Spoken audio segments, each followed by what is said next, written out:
ابھی خبر کے مطابق پاکستان کے علاقہ بنو میں ایک اٹیک ہوا ہے سیکورٹی فورسز کے اوپر، جس میں 2 جوانوں کی جانیں گئی ہیں اور ساتھ ہی ساتھ 11 کے قریب لوگ زخمی ہوئے ہیں۔ اور الزام یہ لگایا جا رہا ہے خبر کے مطابق کہ افغانستان سے کچھ لوگ آئے تھے اور افغانی باشندے نے یہ اٹیک کیا۔ جو دہشت گردی ختم ہو چکی تھی پھر آ گئی، وجہ کیا ہے؟ ہم نے غلطیاں کی ہیں، مان لینا چاہیے، ہم نے بلنڈرز کیے ہیں، ہماری پالیسیاں غلط تھیں، ہم نے پرائی جنگیں لڑی، مان لینا چاہیے۔ ارکان پارلیمنٹ خود بیان کر رہے ہیں، یعنی یہ ہم کریں گے، یہ ساری چیزیں کریں گے اور اس کے بعد ہم کہیں گے کہ ہم دہشت گردی کا مقابلہ نہیں کر پا رہے، ہم معیشت کا مقابلہ نہیں کر پا رہے۔ باہر کی ہماری کوئی سرحد جو ہے وہ اس پہ امن نہیں ہے اور دشمن اکٹھے ہیں، ہم اندر تقسیم در تقسیم در تقسیم ہے اور نفرتوں میں گھرے ہوئے ہیں۔ اب یہ پاکستان کی انٹیلیجنس بیورو یہ کہتی ہے کہ جو انڈین انٹیلیجنس کے لوگ ہیں وہ یو اے ای میں اور افغانستان میں پائے جاتے ہیں۔ سو آپ بھی پتہ یہ چلتا ہے کہ افغانستان کے علاوہ پاکستان نے ایک اور ملک دریافت کیا ہے۔ پاکستانی پبلک سے بات کریں گے کہ پاکستان میں ہر ہفتے میں 1 یا 2 اٹیک مختلف ایریاز میں ہوتے ہیں اور ہمیشہ ہم یہ کہتے نظر آتے ہیں کہ افغانستان سے کسی نے اٹیک کیا، کبھی انڈیا کا نام لیتے ہیں اور کبھی ہم دنیا کے دوسرے کنٹریز کا نام لیتے ہیں۔ بھارت جس طرح کوششیں کرتا ہے ہم اس کے ڈوزرز پیش کر دیتے ہیں، لیکن اسی سلسلے کو ہم نے اس کا تسلسل رکھنا ہے کیونکہ بھارت باز نہیں آتا، تو اس کا مطلب ہے انہیں کاؤنٹر کرنا پڑے گا، بار بار کرنا پڑے گا۔ بدترین معاشی بحران میں گرا پاکستان بدترین دہشت گردی کی خدا نخواستہ لہر کی طرف جا رہا ہے۔ کہ رعب وہ کہتے ہیں جی ہمارے ریلیجس انسٹیٹیوشنز میں گھسی ہوئی ہے، ہماری جو ہے وہ آرمڈ انسرجنسی میں ہے، کشمیر کے اندر وہ انوالو ہے، ہمارے جو سکھ ایکٹیوسٹ ہیں پاکستان میں ان کے پیچھے ہے۔ تو بھائی ہماری سرکار کیا کر رہی ہے؟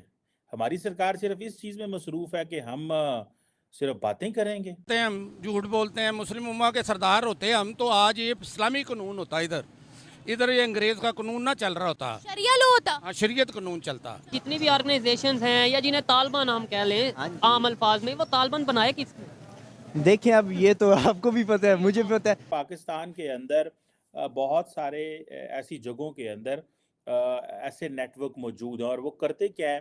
ریسنٹلی کوئی الزام انہوں نے ہم پہ لگایا ہو، سال 2 سال 3 سال 4 سال میں؟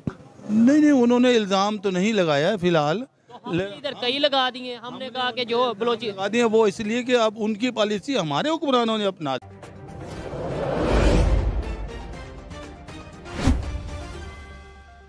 ریلیجس مساجد کے اندر لیڈرز اہل حدیث جو لوگ ہیں اتنے بڑے فریم ورک کے اندر وہ آپریٹ کر رہی ہے، مطلب ان کے لیے تو پھر ٹارگٹ ہی بہت زیادہ ہیں۔ اٹ مینس کہ پاکستان کے اندر اگر آپ سب نیشنلسٹ کو بلوچ سندھ پنجاب میں کہیں پہ اور خیبر پختونخوا میں آپ سب نیشنلسٹ کو ماریں گے، تو جیسے فار ایگزامپل بلوچستان میں ایک انسرجنسی کمپین چل رہی ہے، جیسے خیبر پختونخوا میں کچھ چل رہا ہے، جیسے سندھ کے اندر سندھو دیش ہے، بہت سارے ہم سنتے ہیں اس طرح کے جو گروپس ہیں وہ انوالو ہیں۔ تو اس کے بعد مساجد کے اندر، اس کے بعد جی مدرسوں کے اندر جی لیڈرز پہ حملہ ہو سکتا ہے، جی اہل حدیث کے سیکٹ پہ ہو سکتا ہے، جی شیعہ پہ ہو سکتا ہے، تو مطلب سارا ملک ہی پھر گیا۔ تو ان کے لیے تو ٹارگٹ کرنا بڑا آسان ہے۔ It means they have found the fault lines, but the question remains that what Pakistan has done, what has Pakistan done in fact to fill the gap؟ کیا پاکستان کر رہا ہے اور ان حوالوں سے کیا جسے وہ کہتے ہیں نا حقیقت کیا ہے؟ یہ جو ہوسٹائل سپائی ایجنسیز کا نیٹ ورک ہے یہ کیا کر رہا ہے اور ہم نے کیا کیا ہے؟ ٹھیک ہے جی، اچھا اب دیکھیں وہ بندے وہ کہاں سے ڈھونڈتے ہیں پاکستان کے اندر سے۔ ابھی پتہ یہ چلا ہے کہ پاکستان کی جو ایلیٹ رینجر کا ایک پیراملٹری یونٹ ہے اس کے لوگ پکڑے گئے ہیں، اور وہ اب ایلیٹ رینجر کا مطلب یہ ہے کہ رینجر تو فوج ہی ہے نا، ان کے بندے پکڑے گئے ہیں جو کہ را کے بہاف پاکستان میں کام کر رہے ہیں۔ اب اس کا مطلب یہ ہے کہ بھارت کی جو ڈیپ سٹیٹ ہے وہ پاکستان کے اندر سے بندے خرید رہی ہے، ٹھیک ہے جی، اور اگر وہ پاکستان کے اندر بندے خرید رہی ہے، اب ہوا یوں ہے کہ یہ تھوڑی ہائی لائٹ ڈیولپمنٹس ہوئی ہیں جب سے پاکستان نے یہ کہا کہ جی ہم کشمیر کو ڈپلومیٹک پولیٹیکل مورل اور وہ جو ایجنسی ہے جو ہم دی وہ اب مجاہدین کو سپورٹ نہیں کرتے، اور سارے وہ جو لوگ تھے وہ گھر بیٹھ گئے۔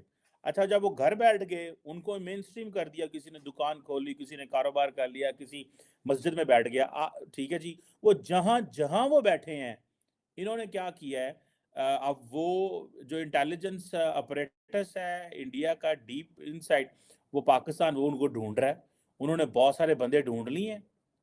انہوں نے ہر چیز میں ہم کہیں نہ کہیں انڈیا کو کیسے انوالو کرتے تھے، خاص طور پہ جو بھی ہوتا ہے یا اس طرح کے ایشوز ہوتے ہیں، ہم کہتے ہیں کیا یہ بے شک افغانستان ہے، ایک ایگزامپل دے رہا ہوں، لیکن اس کے پیچھے انڈیا ہے. کیا یہ بے شک بلوچستان ہے، اس کے پیچھے انڈیا. مطلب آپ کو لگتا ہے کہ انڈیا آج 2023 میں جس طریقے سے ٹیکنالوجی میں، آئی ٹی میں یا دنیا کے دوسرے فیلڈز میں آگے جا رہا ہے، اسے ان چیزوں میں انوالو ہونے کی ایسا ضرورت رہی ہے؟ وہ سب سے زیادہ آگے جا رہا ہے اپنی فورن پالیسی میں.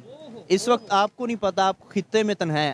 جب افغانستان کا کرکٹ بورڈ ہے نا، تو ان کو اپنا 20% پروفٹ جو بی سی سی آئی ہے نا، وہ ان کو سپورٹ کر. افغانستان کا پارلیمنٹ انڈیا نے انہیں بلڈ کر کے دیا، ان کو تھوڑے پیسے دیے. اس کے کیڈٹس ان کے ٹرینڈ کر رہے ہیں. انڈیا کی جو ایران کی چابہار بندرگاہ ہے نا، وہاں پہ انڈیا انویسٹمنٹ کرے. تو آپ کی ارد گرد جو ریجنل کنٹریز ہیں نا، ان ساروں پہ انڈین انفلوئنس زیادہ ہو رہا ہے. بنگلہ دیش کی اگر بات کر لیں، بنگلہ دیش میں بھی جس طریقے سے وہ آپس میں ٹریڈ کر رہے ہیں، G20 میں ان کی پرائم منسٹر کو انہوں نے انوائٹ کیا. پاکستان واقعی میں ایران کے ساتھ کیسے تعلق ہے سب کے سامنے ہے، افغانستان کے تو اب سب کے سامنے. انڈیا ہم شروع سے ہم کہتے ہیں کہ ہم نے تعلق رکھنے نہیں ہیں، آ جا کے چائنا رہ گیا. ہاں جی، تو وہ ہم نے بلیم گیم اس لیے کر، جس طرح مودی صاحب جب الیکشنز ہوتے ہیں نا، تو کوئی نہ کوئی پھڈا چھیڑ دیتے ہیں، پاکستان نے اٹیک کر دیا. یہ وہ صرف بلیم گیم شروع کرتے ہیں ووٹس لینے کے لیے. پاکستان میں بھی اس طرح کی ہیٹڈ کو جان بوجھ کے پروموٹ کیا جاتا ہے. میرے خیال سے اگر کشمیر کے نعرے کو پروموٹ کر دیا جاتا ہے. کشمیر کا مسئلہ اگر حل ہو سکتا تو مشرف دور میں ہو سکتا تھا، جب اٹل بہاری واجپئی وغیرہ ہے، جب ان چیزوں پہ ڈسکشن ہوئی تھی،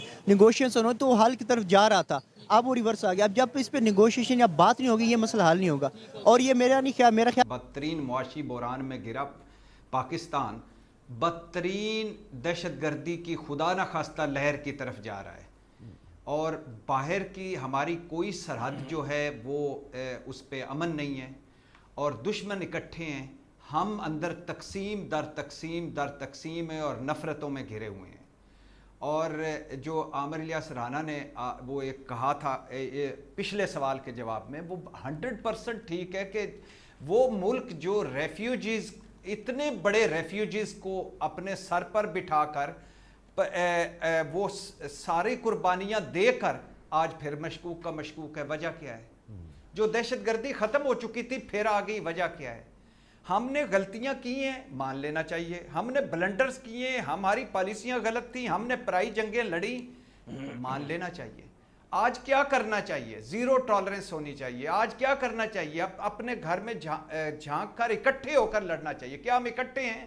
نہیں ہیں. پچھلے 15 مہینوں میں کیا ہوا ہے؟ 9 مئی کا سیاہ دن، تاریخ دن، شرمناک دن ایک طرف رکھ دیں. کیا کر رہے ہیں ہم اپنے ساتھ؟ اپنے گھروں میں کیا کر رہے ہیں؟